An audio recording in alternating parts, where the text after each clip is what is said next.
श्री शिवाय नमस्तुभ्यं। हमारे यहाँ इसको शुक्ल एकादशी भी कहते हैं और कहते हैं ये सती माता ने यही एकादशी के दिन से जो व्रत साधना करना प्रारंभ करी थी वो सुख देने वाली थी। निवेदन है आपसे भी, कोई कार्य अटक रहा है, तकलीफ आ रही है, दुख है, लक्ष्मी नहीं आ रही, परेशान हो, 108 बेलपत्र की, जो बेलपत्र होते हैं उसकी, इसको छेद तो करते नहीं है सुई से, बेलपत्र की डंडी को बांधते जाओ 108 बेलपत्र की माला बना लो और माला बनाकर भगवान शंकर के गले में, शंकर के शिवलिंग को जो चढ़ा देता है उसकी मनोकामना भगवान शंकर पूरी कर देते हैं। अट्टा एकादशी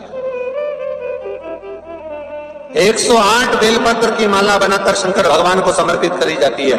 माता लक्ष्मी ने भगवान विष्णु को पाने के लिए तुलसी की माला बनाकर समर्पित करी थी, जैसे सती ने शिव को पाने के लिए, कामना को पूर्ण करने के लिए। शास्त्र कहता है घर के बुजुर्गों को, घर के बड़ों को, जेठ जेठानी हो, सास ससुर हो, घर में जो तुम्हारी उम्र से बड़ा हो, उसको आज पीला फूल या पीली चने की दाल या पीला वस्त्र, कुछ भी पीली सामग्री आज घर के बड़ों को देना चाहिए। क्यों देना चाहिए? तो शिव महापुराण की कथा कहती है कि जो शुक्ल पक्षी की एकादशी के दिन पीली वस्तु का दान दे देता है, घर के किसी ब्राह्मण को देने नहीं जाना, किसी मंदिर में देने नहीं जाना, आपके ही घर में, आपके ही घर के बड़ों को कोई सी भी पीली चीज का दान कर सकते। फूल हो, मिठाई हो, कोई अनाज हो, कोई वस्त्र हो, पीली वस्तु का दान दे दे। क्यों होगा? क्या होगा उससे? शिव महापुराण की कथा कहती है उससे जिंदगी में कभी बड़ी बीमारी प्रवेश नहीं करती। सनातन धर्म कहता है बट वृक्ष की पूजन करने वाला, बट वृक्ष के नीचे शिव की आराधना करने वाला, लोम समर्पित कर जल चढ़ाने वाले का जैसे कर्ज मुक्ति होती है, उसी तरह आंवले के वृक्ष के नीचे मात्र ताजा मिष्ठान दूध का बनाकर उस सामग्री को भगवान आंवले के वृक्ष के नीचे पूजन करने से लक्ष्मी और संपदा की वृद्धि होती है। जैसे शमी का पौधा, शमी का वृक्ष, शमी के वृक्ष के नीचे मात्र दूध और जल मिला हुआ जल, शमी के वृक्ष के नीचे मात्र ओघड़दानी अवधूतेश्वर महादेव के नाम से केवल हफ्ते में एक बार भी अगर दूध और जल का मिश्रण शमी के पौधे के नीचे कर दिया जाता है तो कहते हैं शरीर में बड़ी से बड़ी अगर बीमारी है, कहीं कैंसर जैसा रोग है या किडनी लीवर जैसा रोग है, कोई भी तकलीफ, कोई गांठ अगर शरीर में हो गई है, तो शमी के वृक्ष के नीचे दूध का जल थोड़ा सा हफ्ते में एक बार अवधूतेश्वर महादेव के नाम से समर्पित कर देने से रोग का निवारण होने लगता है, रोग थम जाता है और आगे नहीं बढ़ पाता और उसका इलाज चालू हो जाता है, सुख का अनुभव।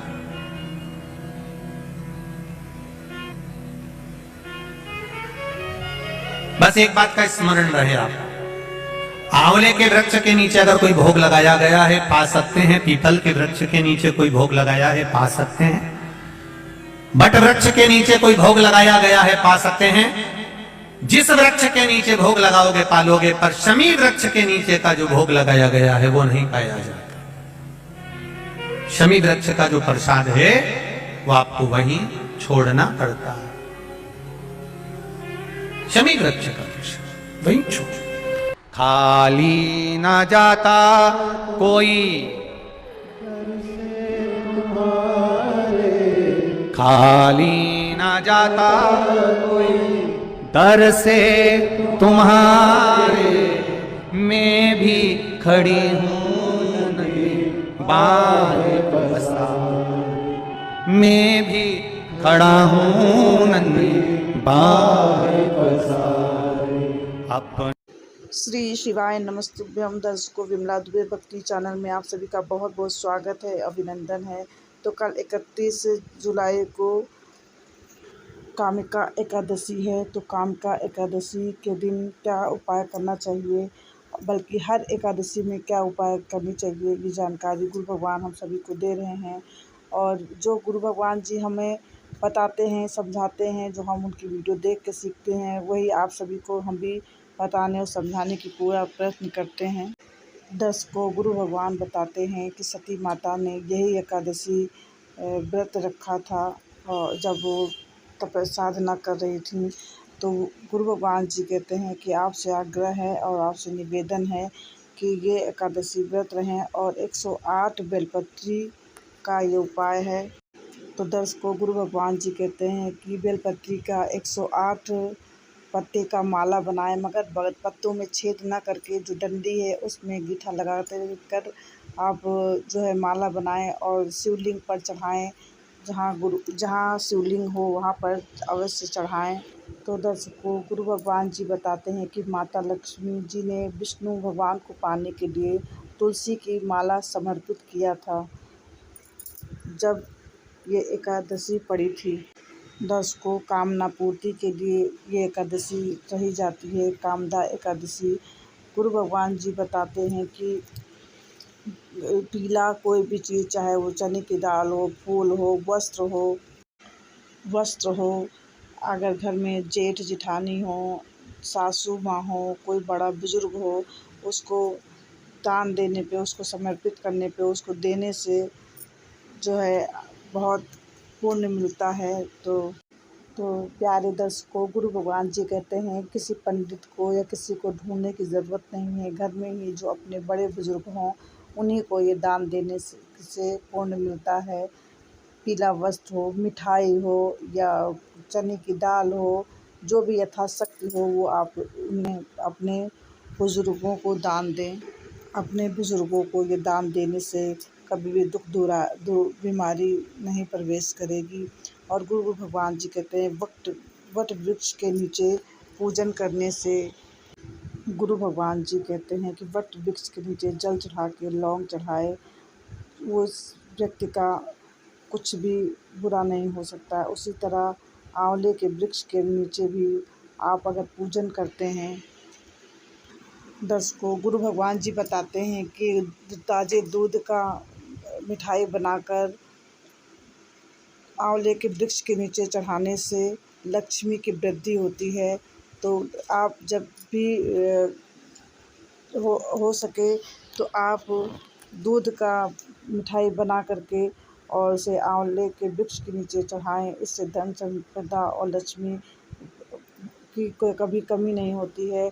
और इसी तरह समी के वृक्ष के नीचे भी पूजन करने का उपाय गुरु भगवान जी हमें बताते हैं। दर्शकों, गुरु भगवान जी ये उपाय भी बताते हैं कि जल में दूध मिश्रण करके और उसे समी के पौधे के जड़ में चढ़ाएं। हफ्ते में एक बार भी अगर आप सिद्धेश्वर महादेव के नाम से चढ़ाएंगे तो आपके अगर कैंसर, किडनी जैसी कोई बीमारी हो तो वो भी दूर हो जाएगा। आप इसका उपाय को हफ्ते में एक बार ज़रूर करें। तो गुरु भगवान हम लोग को इसी प्रकार के हमें उपाय बताते हैं ताकि हमारे शरीर में या हमारे घर में हमें किसी तरह का प्रॉब्लम ना आ सके।